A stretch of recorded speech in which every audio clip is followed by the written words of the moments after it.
Come on in, Roy. Is this a trick? Yeah. How are you? I'm fine, how are you? I'm freezing.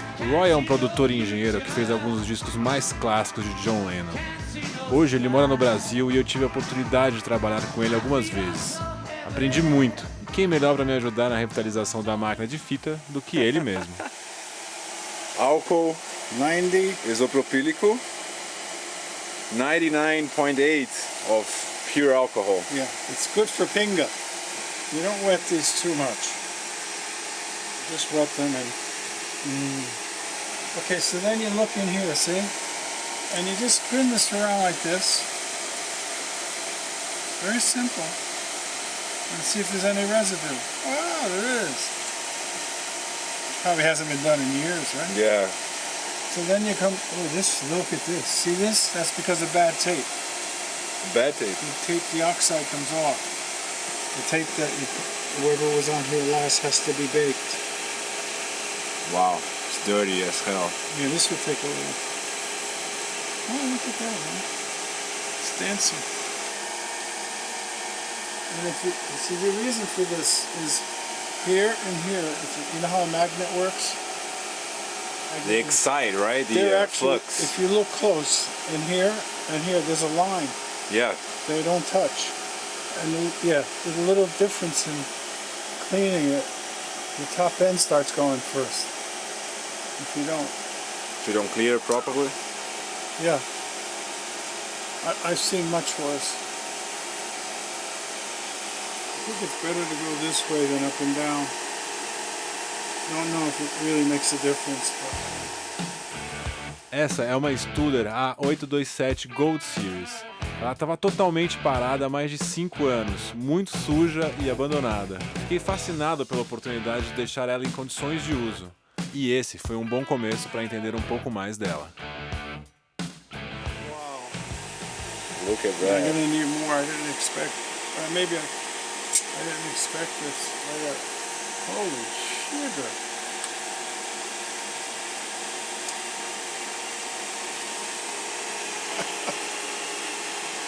Yeah, let me have more. More I pinga. have more what? More Oh, okay. pinga.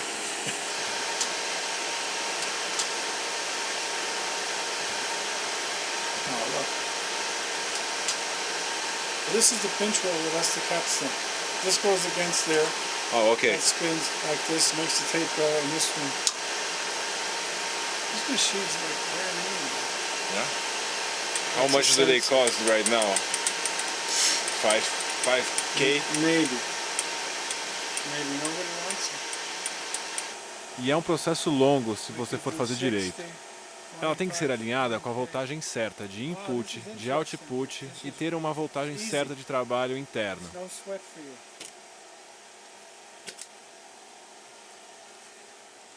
Depois, com calma, fui fazendo passo a passo de acordo com o que o manual dizia. Dá trabalho, mas depois de alguns dias, estava pronta. E ficou foda. Alinhadinha pra gravar. Output calibration. You might have to adjust the output level just so it calibrates to there. Are those meters calibrated? Which ones? The board? Yeah. Well, let's get the tape on.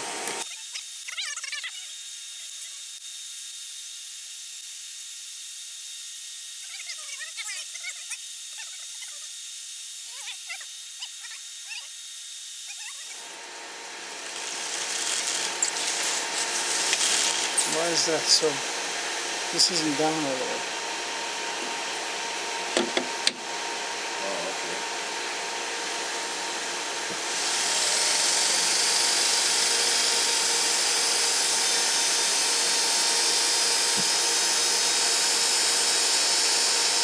So smooth this machine is. They had a 300, 800. It was double the size and double the weight. It was actually better than this. But this is more modern. Yeah, that's a good idea. Okay, what speed we're gonna go? 30, right? Is that set up for 30? 1 kilohertz. Now it's right. 1 kilohertz. Okay, -3, right? Yeah. That's So you should or -2. Well, it's -1 dB, so it's real rock and roll, so it'll compress cool. more. Oh, cool. 10 kilohertz. 10 kilohertz. Ah, the dentist. This one's off a little. Wow, you're right on, man. Oh no, it's on. Oh no, this one. This isn't. You know why this one's off? Yeah, what? You know why that one's off? Because it's the time code. Yeah, mostly. -5. Okay, they're all the same. 2 kilohertz. Wow, it's loud. Yeah. It ends. Yeah, that's okay. Okay, we can take this off. Now I want to see it.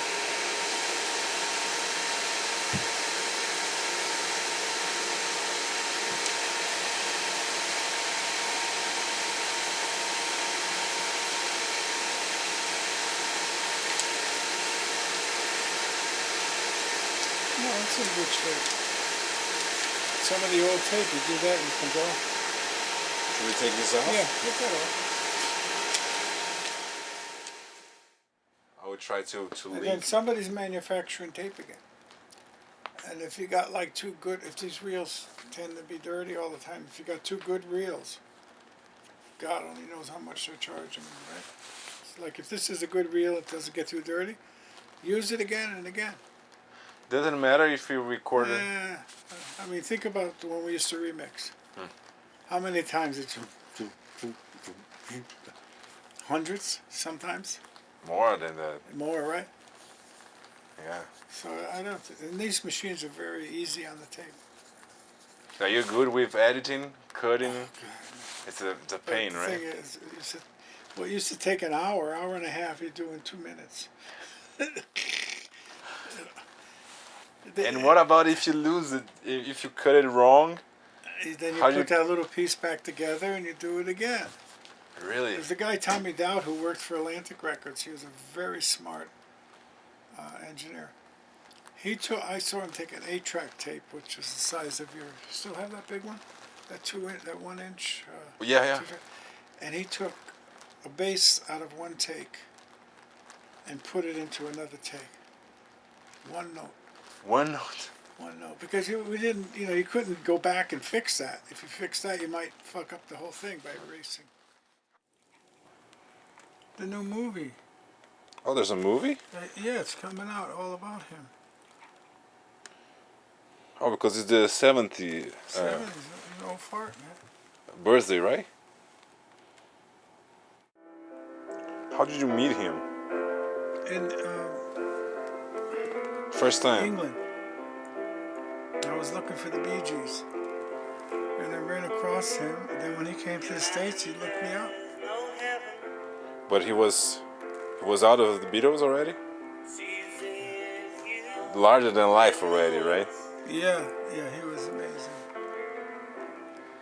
But being with him and hanging out with him, you never know it. It's the people around, that.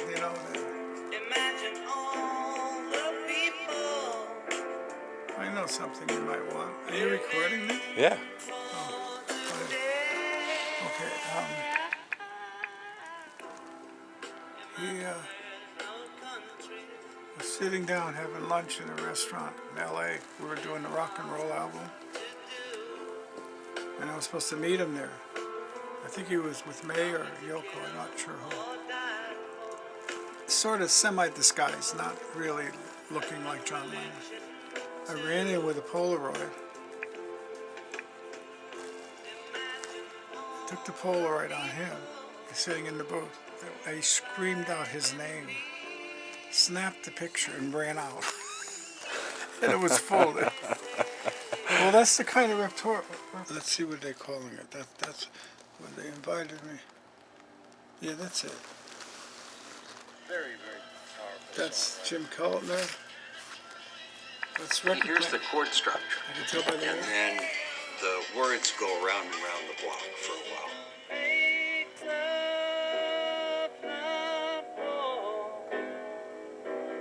I know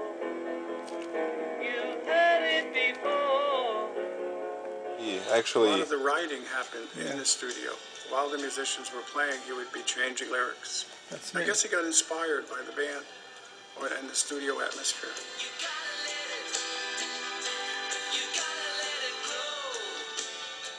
And John was just a very strong force of a personality. That's So when he spoke, you listened. You know, the drummer that you could be played in like Ringo. the other room and you hear his voice. He's just such a distinctive voice, singing and just talking. I was dreaming of the past. Look at the shitty old headsets we had, man. That was before all the good headsets. I began to lose control. John was honest. I began to lose His lyrics were also very bluntly honest. Everything was right. Was not U87 using his over there? words or being diplomatic It is? or beating around the bush. And his songs were like that too. He came out and just Oh, there's an said it. SSL on the back too. That's record player. I can tell by the wall. Well, all our Words he U87s chooses took batteries, so I knew they were old. John talks of his problems, of the fight he has with himself. And that's what makes it so Klaus strong. Wimmer. and He's a that's bass what player. people can relate to. Fuck, man, I said, look at everybody, how old they look. I said, then I looked in the mirror, and I said, oh yeah, I'm just as old. So fuck. Projected himself. He projected his guts. Who is that? And the way he played his guitar, same thing.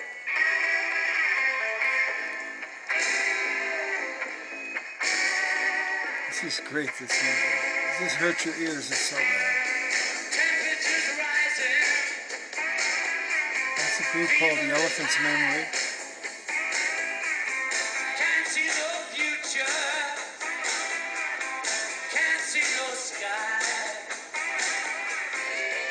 Was it the long sessions or no?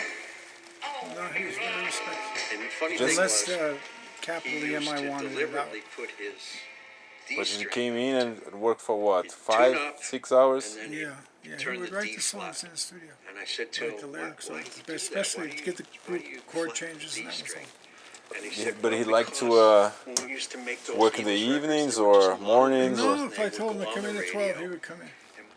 Okay, is that okay? Yeah. Sure. You still have that on, don't you? Yeah. Are they still working on plant there in New York?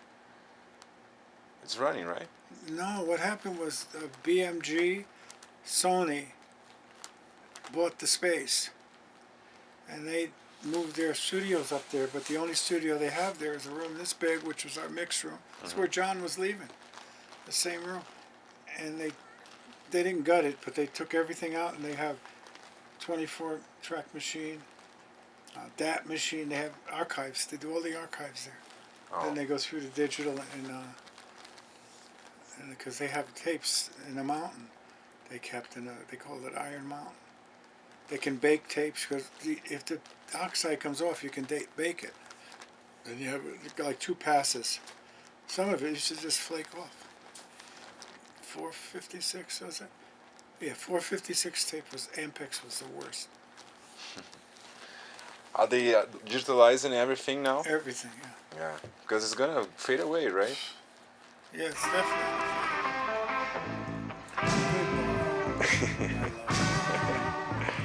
Bye, Roy. See you later. Thanks a lot for everything. You're welcome.